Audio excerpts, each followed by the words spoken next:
तो मैं Adarsh Kumar ideal classes में आपको स्वागत करता हूं। आप कैसे हो? शानदार हो, जानदार हो, सबको गुड मॉर्निंग है। आज हम क्लास 10th के साइंस और साइंस में केमिस्ट्री लेकर हाजिर हैं, जिसमें आपको चैप्टर कराने वाले हैं कार्बन एंड इट्स कंपाउंड का, जिसमें आपको भरपूर कोशिश करेंगे कि आपको ये चैप्टर बेहतर से बेहतर समझ में आ सके। तो देखिए, इसमें पार्ट 1 है, तो इसमें सबसे पहले हम लोग इंट्रोडक्शन ऑफ ऑर्गेनिक केमिस्ट्री करेंगे। इसके बाद प्रॉपर्टीज ऑफ कार्बन करेंगे और इसके बाद वाइटल फोर्स थ्योरी करेंगे। इसके बाद ऐसे ही आपको आगे अपडेट मिलते रहेगा। तो सबसे पहले हम देखते हैं कि केमिस्ट्री किसको कहते हैं। तो केमिस्ट्री जो है, केमिस्ट्री को हम 3 पार्ट में डिवाइड करते हैं। ये जो केमिस्ट्री है, ये हम इसे 3 पार्ट में डिवाइड करते हैं, जिसमें कुछ पोर्शन जो है हम 9th में पढ़ लेते हैं और इसके बाद जो पोर्शन बचा रहता है वो हम 10th में करते हैं। तो 10th में मेनली जो ये चैप्टर होता है वो होता है ऑर्गेनिक केमिस्ट्री।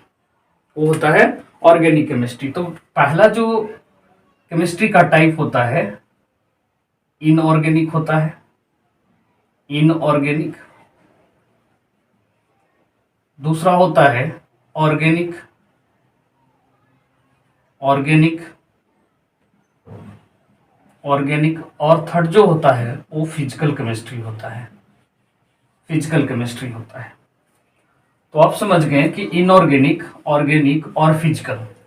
तो फिजिकल तो पढ़ाई नहीं जाता है 9-10 में, फिजिकल 11th क्लास से शुरू किए जाते हैं। ये आपको बेसिकली 11th में पढ़ना है।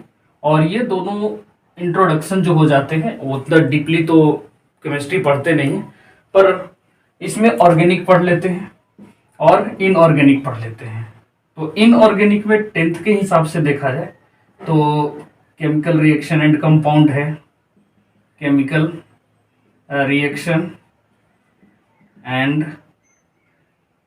इक्वेशन एक चैप्टर ये आ जाता है।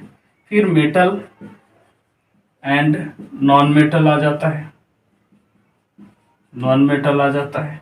इसके बाद इसमें आ जाता है, एक आ जाता है आपका acid base and salt, acid base and salts, salts आ जाता है। तो ये मेनली 3 चैप्टर जो हैं वो आपको आ जाते हैं इनऑर्गेनिक में।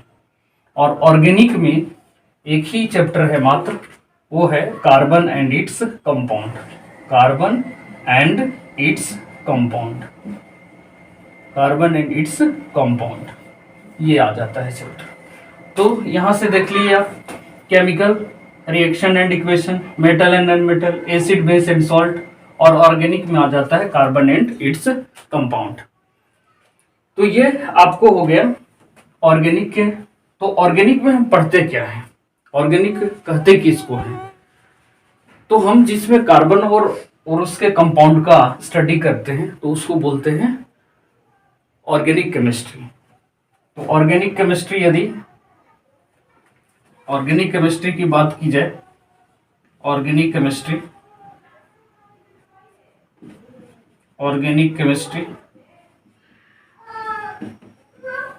that branch of that branch of that branch of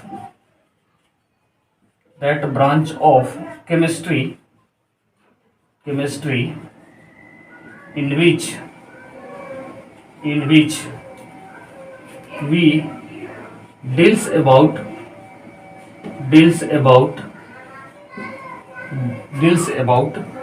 carbon and its compound, its compound। तो कार्बन और इट्स कंपाउंड का स्टडी हम करते हैं, उसको बोलते हैं ऑर्गेनिक केमिस्ट्री। ऑर्गेनिक केमिस्ट्री के बाद अगला जो बात आती है वो है कि कार्बन कहते किसको है, कार्बन किसको कहा जाता है। तो कार्बन का इंट्रोडक्शन देख लीजिए, इंट्रोडक्शन ऑफ कार्बन। कार्बन छोटी छोटी पॉइंट के कार्बन आपको सी से डिनोट किए जाते हैं, सिंबल हो गया ये, सिंबल हो गया ये। इसके बाद ये जो होता है वो नॉन मेटल होता है, नॉन मेटल होता है, नॉन मेटल होता है। एटॉमिक नंबर की बात की जाए तो ये 6 होता है, एटॉमिक नंबर की बात की जाए तो 6 होता है, और एटॉमिक मास की बात की जाए तो 12 होता है। ठीक है, तो ये नॉन मेटल है, एटॉमिक नंबर 6 है और एटॉमिक मास 12 है और सिंबल सी होता है। कार्बन के कुछ आइसोटॉप्स होते हैं, आइसोटॉप्स होते हैं, आइसोटॉप्स जो डायमंड है, ग्रेफाइट है, ग्रेफाइट है और बंक मिस्टर फ्लोरीन है, फ्लोरीन है, मिस्टर फुलेरिन है, फुलेरिन है। तो 3 टाइप। तो ये हो गया इंट्रोडक्शन ऑफ कार्बन के बारे में। और कार्बन जो एटॉमिक स्ट्रक्चर होता है, एटॉमिक स्ट्रक्चर जो होता है वो कुछ ऐसे दिखाते हैं। फर्स्ट ऑर्बिट में 2 और आउटर मोस्ट ऑर्बिट में 4 इलेक्ट्रॉन होते हैं, ये 4 इलेक्ट्रॉन होते हैं, तो ये 4 दिखाते हैं। तो इसको दिखाया जाता है इस तरह से 2 और 4 के फॉर्म में, 2 और 4 के फॉर्म में ऐसे दिखाते हैं। तो ये हो गया इंट्रोडक्शन ऑफ कार्बन। ऐसे कार्बन का जब यहाँ हम आएंगे प्रॉपर्टीज ऑफ कार्बन में तो अच्छी तरह से समझाने की कोशिश करेंगे। तो अभी इतना आप जानिए कि सिंबल होता है सी, नॉन मेटल होता है, atomic number 6, atomic mass 12, isotopes diamond, graphite, bunk crystal, fluorine होता है। एटॉमिक स्ट्रक्चर इस फॉर्म में दिखाते हैं। आउटर मोस्ट ऑर्बिट में 4 इलेक्ट्रॉन होता है, ये काफ़ी आपको काम आएगा। तो आप समझ गए कि केमिस्ट्री ये ऑर्गेनिक, इनऑर्गेनिक, फिजिकल होता है। तो फिजिकल को हम बेसिकली 11th में पढ़ते हैं, ऑर्गेनिक को ये, और ये ऑर्गेनिक में आपको chemical reaction and equation, metal and non metal, acid base salt, ये 3 पढ़ने हैं। और ऑर्गेनिक केमिस्ट्री में आपको सिर्फ आता है कार्बन एंड इट्स कंपाउंड, यही एक चैप्टर दिया हुआ है। इसमें हम अब देखते हैं प्रॉपर्टीज ऑफ कार्बन में। प्रॉपर्टीज ऑफ कार्बन जो है, प्रॉपर्टीज ऑफ कार्बन जो है, पहला जो होता है वो है टेट्रावैलेंसी, यही से आ जाता है टेट्रावैलेंसी, टेट्रावैलेंसी। इसका मतलब होता है कि कार्बन के आउटर मोस्ट ऑर्बिट में 4 इलेक्ट्रॉन होते हैं। आउटर मोस्ट ऑर्बिट में इलेक्ट्रॉन कितना? 4। आउटर मोस्ट ऑर्बिट में इलेक्ट्रॉन कितने होते हैं? 4। और 4 होने के कारण से इसको कहा जाता है टेट्रावैलेंसी। मतलब इसकी वैलेंसी कितनी है? 4। वैलेंसी कितनी है? 4 है। और ये 4 वैलेंसी के पास इतनी क्षमता नहीं होती है कि ये इलेक्ट्रॉन को डोनेट कर सके या किसी से ले सके। तो ये वैलेंसी इसलिए इसकी 4 हो जाती है। तो पहला प्रॉपर्टी जो होता है वो टेट्रावैलेंसी की। दूसरा प्रॉपर्टी जो होता है वो होता है आइसोटॉप्स की, आइसोटॉप्स की, आइसोटॉप्स की। कार्बन जो होता है कई फॉर्म में मिलता है नेचर में, ठीक है, नेचर में कई फॉर्म में मिलता है। फॉर्म ऑफ कार्बन, कार्बन जैसे ग्रेफाइट हो गया, तो इसको बोलते हैं आइसोटॉप्स। मतलब कार्बन के जो फॉर्म होते हैं उसी को बोलते हैं आइसोटॉप्स। इसके बाद तीसरा जो पढ़ना है वो है आपका, तीसरा जो पढ़ना है आपको कि कार्बन जो है, carbon react with metal, non metal both, दोनों से रिएक्शन करता है। जैसे कार्बन जो है हाइड्रोजन से भी रिएक्शन करता है और CH4 बनाता है, तो दूसरे। और कार्बन जो है कार्बन जो है नॉन मेटल जैसे Cl से रिएक्शन करता है Cl2, तो CCl4 का फॉर्मेशन करता है, तो 2 से मल्टीप्लाई कर देते हैं। तो इस तरह से मेटल और नॉन मेटल दोनों जगह रिएक्शन करता है। इसके बाद सेल्फ कॉम्बिनेशन करता है कार्बन, सेल्फ कॉम्बिनेशन करता है, सेल्फ कॉम्बिनेशन करता है मतलब सेल्फ कॉम्बिनेशन का मतलब कार्बन कार्बन सिंगल बॉन्ड बनाता है, कार्बन कार्बन डबल बॉन्ड बनाता है और कार्बन कार्बन ट्रिपल बॉन्ड बनाता है।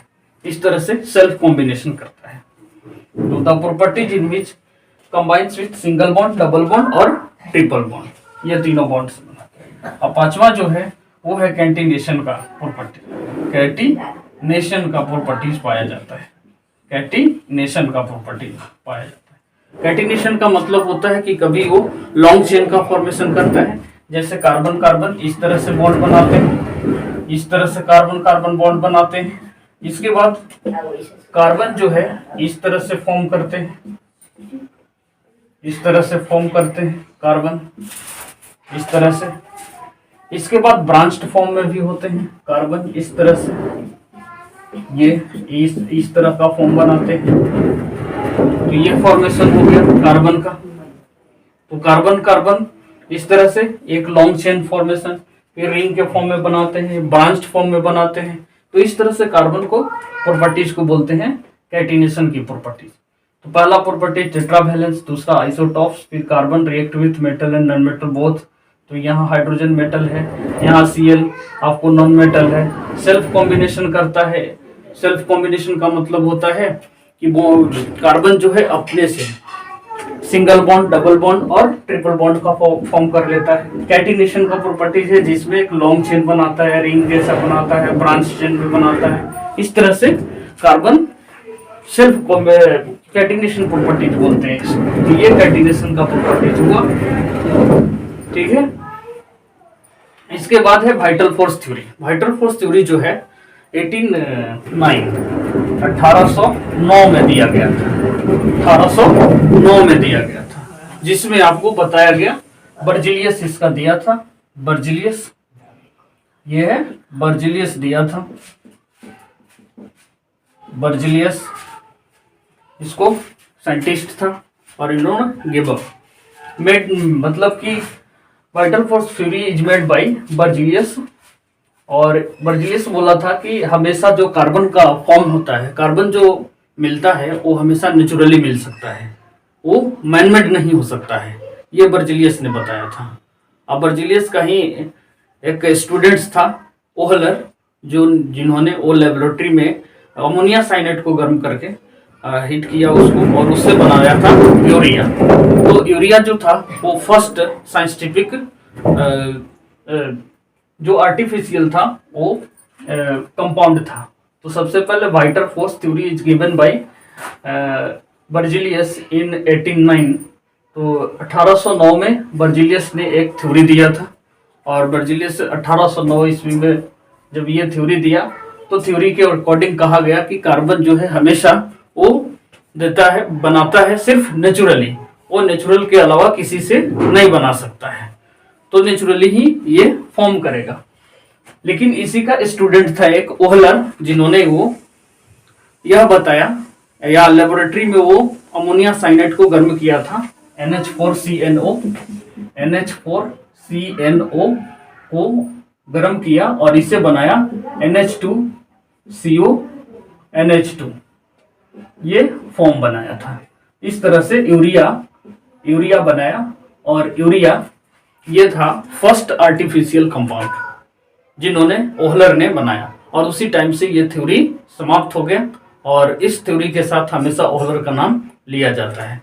तो आप समझ गए होंगे कि वाइटल फोर्स थ्योरी, तो वाइटल फोर्स थ्योरी के अकॉर्डिंग हम ये जानते हैं कि ऑर्गेनिक कंपाउंड में जो ऑर्गेनिक कंपाउंड होते हैं वो हमेशा नेचुरली फाउंड किए जा सकते हैं, ये बर्जिलियस ने बताया था, ठीक है। और बर्जिलियस ने जो बताया तो ये 1809 में दिया गया और इसका स्टूडेंट जो था वो फर्स्ट कंपाउंड जो अमोनिया साइनाइड था उसको गर्म करके यूरिया बनाया था लेबोरेटरी में।